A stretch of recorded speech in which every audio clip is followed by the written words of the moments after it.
तीन राउंड लग चुके हैं, लेकिन आम आदमी पार्टी के मूवमेंट अपनी तरफ से जो जितनी भी ताकत झोंक रही है वो पूरा काम कर रही है। उसके अलावा महंत रूपनाथ जी की अगर जहां तक हम बात करते हैं कि जिस तरह आम आदमी पार्टी के राष्ट्रीय संयोजक दिल्ली के मुख्यमंत्री अरविंद जी केजरीवाल ने दिल्ली के अंदर बदलाव करने का काम किया, जो लोगों को गारंटियां दी वो पूरा किया। उसी के तहत देखो पंजाब के अंदर जितने भी किसानों की वो काला कानून लेके आई भारतीय जनता पार्टी, उसका विरोध करने के लिए जब दिल्ली में पहुंचे तो सभी प्रदेशों के सभी किसानों का भाई साथ दिया। दिल्ली के मुख्यमंत्री अरविंद जी केजरीवाल ने तो उनका समर्थन को सहयोग को समझकर भाई पंजाब की जनता ने बताई है कि जो पिछले चुनाव के अंदर 112 में से 112 सीटों में से 92 सीट देने का काम पंजाब की जनता ने किया। और जो गारंटियां पंजाब के अंदर दी उसके अंदर देखो जो 300 यूनिट महीने की लाइट फ्री की थी, तो आज के अपने जो राजस्थान के बिल के हिसाब से बात करते हैं 600 यूनिट बिल के पीछे हो गई, वो काम किया।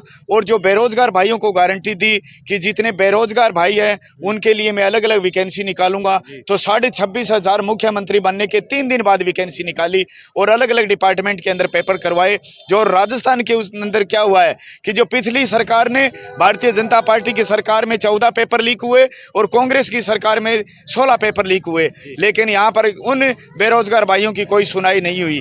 और यहाँ पर पंजाब के अंदर तीसरे दिन ही सुनाई हुई, तो सबको अलग अलग डिपार्टमेंट के अंदर वैकेंसी निकाली। जो अस्थायी कर्मचारी थे उन लोगों के लिए, उन भाइयों के लिए जितना कि भी उनकी रोजगार का एक नाम मात्र रोजगार था, लेकिन उनको परमानेंट करने के लिए तीसरे दिन पंजाब के मुख्यमंत्री भगवंत जी मान ने 37,500 अस्थायी कर्मचारियों को परमानेंट करने का काम किया। चलिए ये पॉलिटिकल मैनिफेस्टो की जहाँ तक बात आती है तो उनको ऑलरेडी शामिल था, लेकिन राजस्थान की अब क्यों ना बात कर लेते हैं, क्योंकि राजस्थान के स्थानीय जो लोग हैं वो काफ़ी उम्मीद लगाए बैठते हैं अरविंद केजरीवाल से। कोई मैनिफेस्टो जारी नहीं हुआ, कोई बड़े स्टार प्रचारक के राजस्थान में नहीं आया अभी तक। इसके पीछे मेन वजह क्या रही होगी? 200 विधानसभा सीट है, दावा किया जा रहा था कि 200 विधानसभाओं पर उम्मीदवारी जताएंगे, लेकिन सिर्फ 86 ही आवेदन आए हैं। ऐसा है जी, क्योंकि जो राष्ट्रीय कमेटी जो फैसला लेती है वो बड़ा सोच समझ कर लेती है, और जो उनके जो फैसले हैं वो उचित होते हैं, अनुचित नहीं होते हैं। लेकिन जो आपने देखा कि जो भारतीय जनता पार्टी की जो एक अपनी जो दोनों हाथों के अंदर ये लड़ियां रखते हैं ना कि जब चाहे उसको छोड़ दे, जब चाहे उसको पकड़ ले।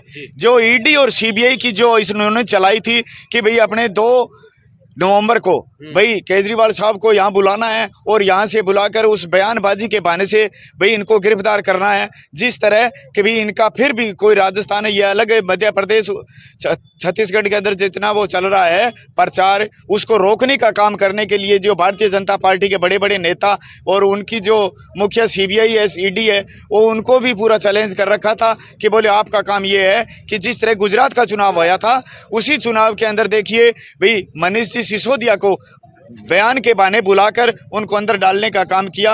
यही प्लानिंग इनकी थी, लेकिन जो पार्टी ने जो समझा कि अपने चुनाव के प्रति और भाई दिल्ली के अंदर जो अभी पूरे भारत के अंदर अपना दीपावली का त्यौहार था, उस त्यौहार को देखकर भाई जनता के पीछे अपना जनता का जो काम है वो करना जरूरी है, न कि ईडीआई और सीबीआई का, क्योंकि ये तो एक इनकी।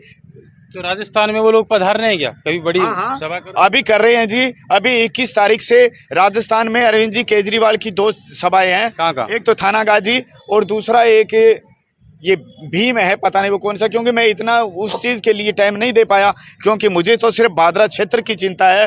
बादरा में आएंगे क्या कोई बड़ा लीडर? बादरा के अंदर अब